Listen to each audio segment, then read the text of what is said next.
Gostava de dar os meus parabéns à segunda apresentação, pelo respeito que teve pelas pessoas ao longo destes últimos 3 décadas, se têm batido mais do que resistido, mas têm apresentado alternativas e têm um trabalho que é louvável e acho que todos nós devemos de falar deles, por muito extenso que isso seja. Mas a minha pergunta vai no sentido que era como é que nós conseguimos levar uma geração sempre com um discurso eurocêntrico para uma outra realidade. É que tantos movimentos, tantas pessoas na Índia, na América do Sul, na América Central, a forma como eles têm organizado, têm feito, têm lutado, têm morrido,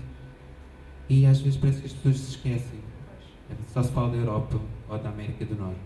Que vergonha. E a minha segunda pergunta vai realmente nesse sentido, que é continuamos a ter um discurso materialista ou passamos a ter um discurso mais virado para a questão ecológica,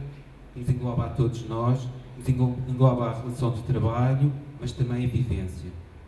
E a terceira vai, assumimos ou não, efetivamente, que após a Segunda Guerra Mundial nós não vivemos em paz, porque foi declarada uma guerra às pessoas todas, como está demonstrada atualmente por mais este atentado que é a E. coli, que vem através da comida, da nossa alimentação, dos nossos modos de vida. Enfrentamos essa realidade ou nós vamos continuar a escamotear essa realidade? Era só. Eu acho que a crise que vivemos atualmente, utilizando as palavras de Fritjof Capra, é mais do que uma crise política ou do que uma crise económica, é uma crise de paradigma. E o que verificamos atualmente com a crise, anteriormente foi a crise do chamado socialismo real, atualmente é a crise do capitalismo. O que está a ser posto em causa é toda uma racionalidade, é todo um modelo de pensamento que caracterizou o Ocidente praticamente nos últimos 200 anos. E acho que isto está a criar uma grande abertura para formas de pensar, de estar, de produzir e também de sociabilidade que não são exatamente ocidentais. Uma pessoa vê que em vários eventos por esta Europa e América do Norte fora, começando pelo Boom Festival e terminando em conferências académicas pela Europa fora e também nos Estados Unidos, temos convidados de honra como Vandana Shiva, que é uma conhecida ecofeminista indiana e que atualmente é vista como uma referência de peso e como até uma mestre, não sei se exatamente este é o termo correto, mas é o que me veio atualmente à cabeça, como uma mentora por vários ativistas e até por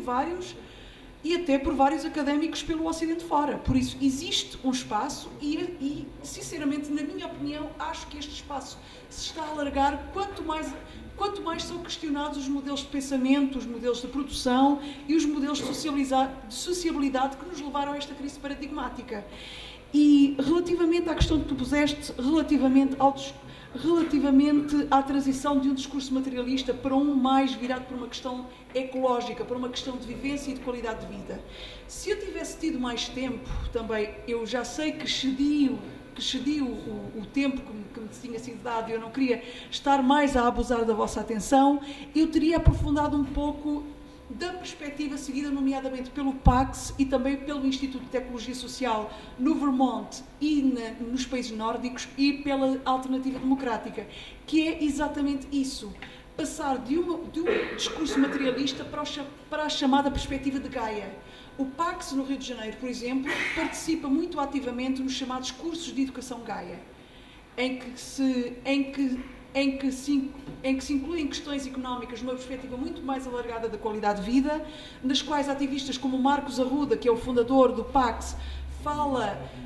da necessidade de substituir o produto interno bruto pela felicidade interna bruta como medida de crescimento económico e também de bem-estar social, e na qual se promovem modelos de desenvolvimento económico e social que fazem com que a economia não seja um fim em si, mas sim um fim para levar a uma maior fruição, a um maior prazer de viver, a uma maior, como o Marcos Arruda chama, amorosidade nas relações humanas, como, por exemplo, a promoção de ecovilas, não só rurais, mas também em núcleos urbanos, a economia solidária e também aquilo que é conhecido como a economia feminista. Se fores à página do PAX, algo que aconselho a ti, acho que vais achar bastante interessante, e também às outras pessoas aqui presentes, vocês vão encontrar muita informação, informação muito rica e muito cativante acerca desses assuntos.